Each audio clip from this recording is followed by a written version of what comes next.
Well, I can't sleep because I got a toothache and a headache and indigestion. So, I did promise to tell the story about the haunted convent in Eganville, Ontario, where I lived for roughly 6 weeks when I was 12 years old because it had been turned into a shelter for people, say for women and children that had left their home, basically. And it had been a former Grey Nuns convent. Well, it was a former Grey Nuns convent. It had been a Grey Nuns convent. And the nuns who had lived there had moved to the convent at Renfrew, Ontario. They basically amalgamated the two Grey Nuns convents because they were a dying order, and there just weren't enough of them to justify maintaining two buildings for the number that resided there. So it ended up becoming a shelter when myself and my mom and my youngest sister Michelle,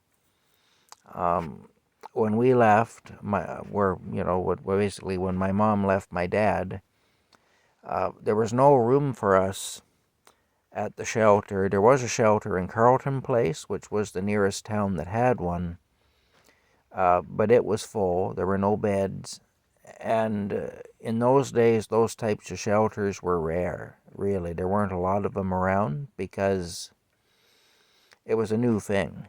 Really, this idea of shelters like that, it was a new thing. So anyway, what had happened was we got sent to Eganville, Ontario, because that was the next closest place that had a shelter. And the shelter we went to was called Avoca House. It was run by the Avoca Foundation. And it was in this old Grey Nuns convent that had been built back in the 1800s. Beautiful old stone building on Queen Street in Eganville. It's my understanding that that building has since been torn down, along with the school next door to it that I attended for the time I was there. So yeah. Anyway, here's the story. When we got there, this was in May of 1983. I'm sorry, May of 1980. I don't know why I said 1983. I'm not feeling the best, so bear with me. I may flub it up a little bit, but it's an interesting story. Yeah, so we got there in May of 1980. Now, as soon as we walked in, I told my mom, I said, I don't like it. And she said, what do you mean you don't like it? It's a beautiful place. And of course it was. It was a beautiful old building. But there was just something, I could feel something, and I didn't like it. Anyway, my mom told me to not talk stupid, basically. She said, don't be talking stupid. It's a beautiful place. We're lucky to be here. We're lucky to have any place to be. Don't be talking stupid. And, she was right. We were lucky that we had some place to lay our heads down. But at the same time, it wasn't the building, really. It was just the feeling. There was a feeling I got right away. So, of course, though, anyway, like most 12-year-old guys, what did I do? I took my 3-year-old sister to explore the building. We're in this big old stone building. We're going to explore it. So we found this winding staircase. And we followed it down until it come to an end. And where it ended was in the bottom of the building. And directly across from where the staircase opened up, out into that part of the building, there was a hallway it opened up into, and directly on the other side of that hallway was a boiler room, with the big old round boilers for heating the place. And my sister was behind me, and of course she was just a toddler, so she couldn't really see anything at that point because I was blocking her view, really, because I was in front of her.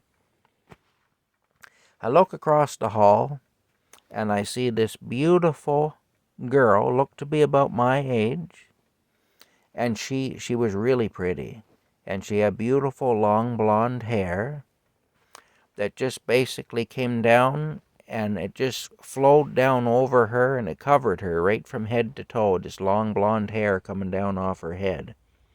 It just covered her like a cloak. And I mean, this girl was really pretty. And I noticed that right off, and she was solid, like I couldn't see through her or anything. But the thing that freaked me out, she was standing there beside one of the big boilers, and the thing that freaked me out was that she was hovering a couple of feet off the floor. And, that wasn't normal. If it hadn't been for that, if she had been standing on the floor, I probably would have spoke to her, because I would have thought that she was just some girl that was staying there. Maybe I'd have tried to put the moves on her, I don't know, but anyway, not that I'd have got very far, but you know what I'm saying. I mean, she looked real, but there was no way that she could possibly be hovering off the floor, and I knew that, so I knew something was off, and I already had a funny feeling about the place. So I turned around, and I grabbed my sister's hand, and my poor little sister, I dragged her up all those steps, and of course her little legs went out from under her, and I pretty much bounced her off every step going up out of there. And of course my mom wasn't at all happy about that. I got in some trouble for that. But, and rightly so, really, but I was in a panic, and I wouldn't normally have done that, but I'll tell you, it freaked me right out. It really did. Now, my mom and my sister were in a room on the third floor, in the corner of the building, in the back corner of the building. I was in a room on the same floor, in the third floor, not directly across from them, but I was one door down from being directly across from them. Now, these rooms were beautiful because they were a room that the nuns would live in. So they were big, and in every room there was a sink and a medicine cabinet and a huge walk-in closet. Now, of course, we didn't have very much. It's not like we needed a walk-in closet or anything, but you have to pardon me. I'm hurting, so I'm kind of move sometimes just to take the pressure off my head. Anyway, we didn't need that, but it was still really neat. It was neat to have a room like that. The novelty of having a sink in my room with a medicine cabinet and everything, I remember. I thought that was really neat. Anyway, a few days after we arrived,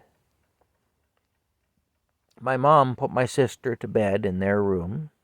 She was only 3 years old, so she went to bed early. And then she went downstairs, and she was visiting with the other women that were staying there.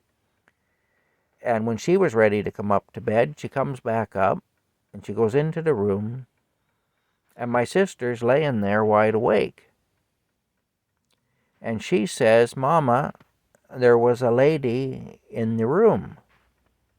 Well, of course, my mom immediately thinks that it was one of the other residents, maybe going into the room looking to see if she could steal anything.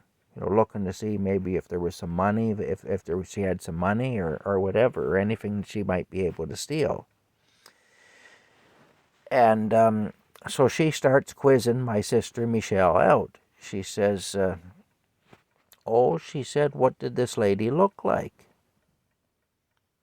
And of course, Michelle says she was really pretty, and she had long yellow hair. Well, my mom, she says, "There's nobody here that looks like that." Stop talking stupid and go to sleep. Well, the next night, in the wee hours of the morning, my mom is fast asleep in her bed, and she wakes up with the feeling of somebody pushing on her shoulder. Like they're just kind of trying to shake her awake by pushing on her shoulder. So she opens her eyes, and this beautiful blonde-haired girl with long flowing blonde hair was hovering over her bed. And when she opened her eyes, this girl, she just smiled at her, gave her a smile, and then she disappeared. Just vanished. And of course, that kind of freaked my mom out a little bit. And she wasn't really a believer in things like that at the time. So for her, that was quite a thing anyway. I remember there was a television room down at the end of that corridor. Back then we had the big old TVs with they were like a piece of furniture, We had one of those in the corner of that room, and we had, couches and chairs to sit on and stuff to watch television. And there was newspapers in there and things like that. You could go in there and read the newspaper or whatever. This was 1980, so there was no internet or anything like that back then. We just had a few channels of television and books and newspapers, and we had radio and stuff like that, but that was it. Anyway, I was down there late one night watching the television, and it was a warm night, and I had opened up the windows, and these windows, they were like a cupboard type of a thing.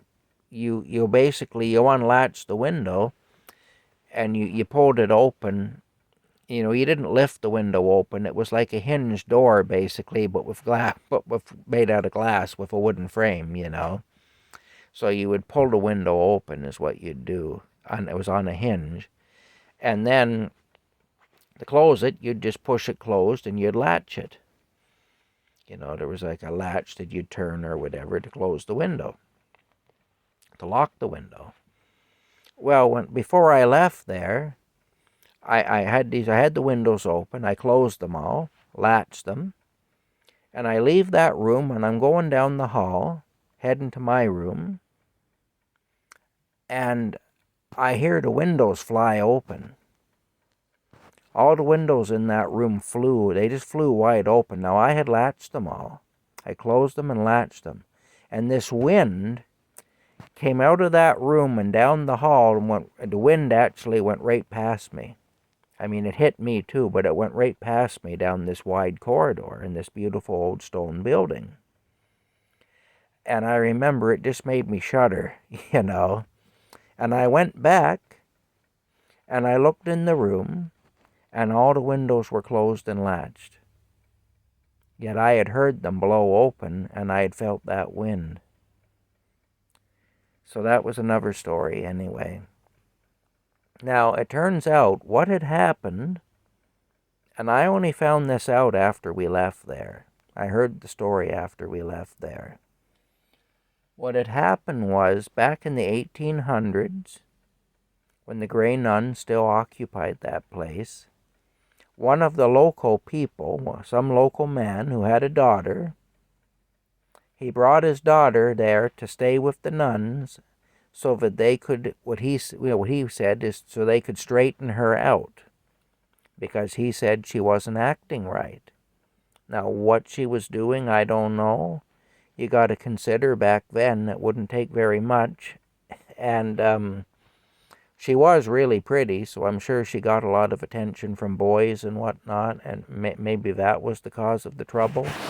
I really don't know, but anyway, her dad thought that she needed to be straightened out, and he figured the nuns would be the ones to do the job. And that wasn't unusual back then, where a girl would be taken to the nuns and have to stay with them if her family felt that she needed to be taught to act better or whatever. So anyway, this girl, she didn't want to be there, and so she ran away. And she didn't get very far before she was caught, and she was brought back, and she was locked up in that corner room where my mom and my sister Michelle were staying. That's the room they locked her in. And what did she do? But she jumped out the window, because she was just determined not to stay there, I guess. She jumped out the window to her death.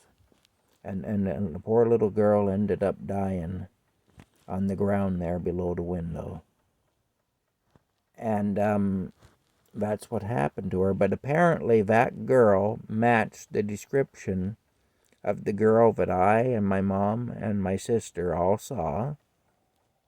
And also, everybody who stayed there would see this girl at one time, or at some point they'd see her. And especially if you stayed in that corner room, it was really something. If you stayed in there, then her presence was really strong in that room. Anyway, that's the story of the haunting of the Grey Nuns Convent in Eganville, Ontario. That's what I know of it, anyway. And like I say, I have heard that building has been torn down. The school next door is also torn down.